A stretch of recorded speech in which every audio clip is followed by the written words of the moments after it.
Galerinha, agora nós vamos ter uma aula sobre genética.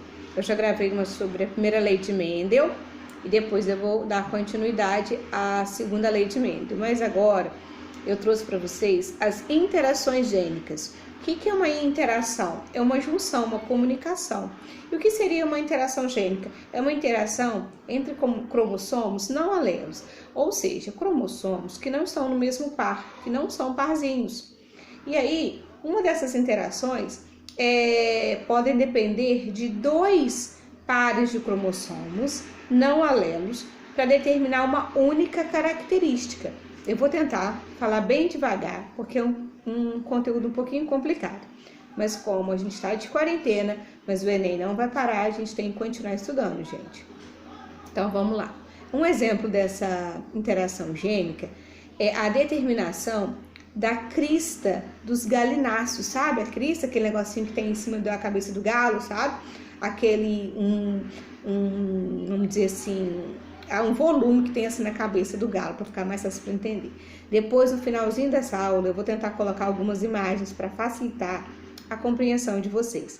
Então, para determinar o fenótipo da crista, que existem 4 tipos de fenótipos, que os pesquisadores nomearam como crista do tipo ervilha, que acredito eu que alguém conseguiu ver uma ervilha naquele formato, né?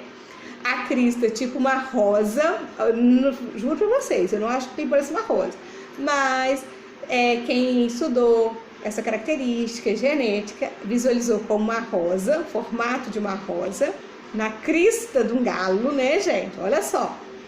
A crista tipo simples, que é a mais básica, e a crista tipo nós, tá? A gente está falando das cristas dos galináceos. Então, para determinar o formato dessa crista, existe uma interação gênica de 2 pares de cromossomos não homólogos que se unem para determinar o fenótipo, ou seja, o formato da crista do galo. E aí, essa interação entre esses 2 pares de cromossomos é o que vai dar o formato da crista. E aí, quando a gente fala também de interação gênica, nós temos que lembrar da epistasia. A epistasia é quando um gene inibe, tá? Abafa a manifestação do outro.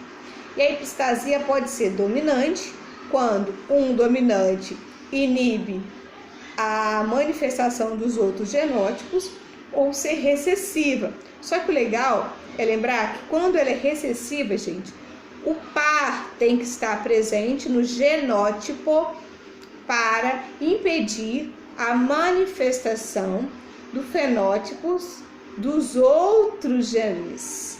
Vamos lá de novo. Epistasia. Epistasia é quando um gene inibe a manifestação do outro. Ou seja, a gente está falando de 4 genes, tá? E aí, esses 4, quando um deles inibe a manifestação dos demais, é como se ele fosse mais forte que os outros, na epistasia. A epistasia dominante é quando um gene dominante inibe os demais. Só dele estar presente, ele inibe a manifestação dos demais. Agora, quando a gente fala da epistasia recessiva, precisa estar os 2, né? Então, ou seja, um parzinho de genes recessivo para conseguir inibir os demais genes. E também, quando a gente fala de genética, nós temos a herança quantitativa.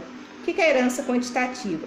É que algumas características genéticas dependem de uma determinada quantidade de um gene para se manifestar. Exemplo de uma herança quantitativa é a coloração da nossa pele. Por exemplo, a coloração da nossa pele é determinada por uma proteína chamada melanina. A quantidade de melanina é que vai determinar se a pigmentação da nossa pele é mais escura ou mais clara. Ah, Sheila, mas eu gosto de tomar sol, né? A tia, por exemplo, ama tomar sol. Então, eu fico com a coloração, minha pele, depois que eu tomo sol no verão, fica com uma pigmentação mais escura. Não é isso. Eu estou falando de uma característica genética, como a minha pele nasceu, como eu recebi essa característica da pigmentação da minha pele. E aí, essa característica vai ser determinada pela quantidade de determinados genes. Por exemplo, se eu tiver mais esses genes no meu DNA, eu vou produzir mais melanina. Produzindo mais melanina, eu vou ter uma pigmentação mais escura. Ao contrário disso, alguém que tenha pouca manifestação desse gene no seu DNA vai produzir menos melanina. Consequência disso, ter a pele mais clarinha. Então a gente fica por aqui falando de interação gênica. Se vocês ficaram com alguma dúvida, deixa aqui embaixo nos comentários.